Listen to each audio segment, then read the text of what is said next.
नेटे कमजोर है। नमस्ते, प्रणाम।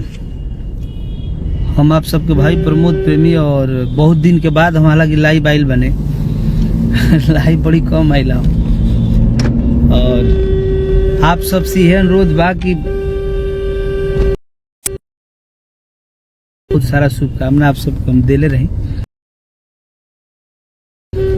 साथे साथे देखी लोकगीत बारह से शुरुआत भइल बा, और बहुत ही बड़ा गाना, बहुत ही प्यारा सॉन्ग भैया आपकी आवाज में जा। थैंक यू यदुवंशी अनु जी, अनुज घोष, संजीव सिंह जी, दिलकुश यादव जी, अफरूज राज जी। अभी नेट रुक गई हते से बात ना कर पौने। निरंजन कुमार जी, बेदर्दी अहिर, राजू भाई, सबके दिल से प्रणाम बा। और आज हमारा गाना एगो बहुत बड़ा छूटल बा, रोहित सिंह के लिखल गाना, हारिया का संगीत है, और प्रमोद प्रेमी एंटरटेनमेंट से। तो आप सबसे हाथ जोड़ी नहीं हो रहा, बाकी एक बार जरूरी गाना के सुनिए। बहुत सारा रील बनाई जैसे आप सब गाना के। अभी वो गाना हमारा बड़ा वायरल भइल बा, आदि शक्ति से आँख छोटी छोटी मोटी मोटी बा।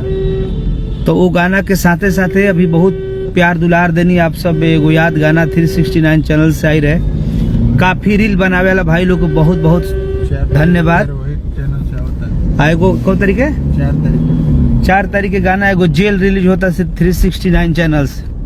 तो आप सबसे आग्रह बा, और ग्लोबल म्यूजिक जंक्शन सारा कंपनी से गाना आवे वाला बा।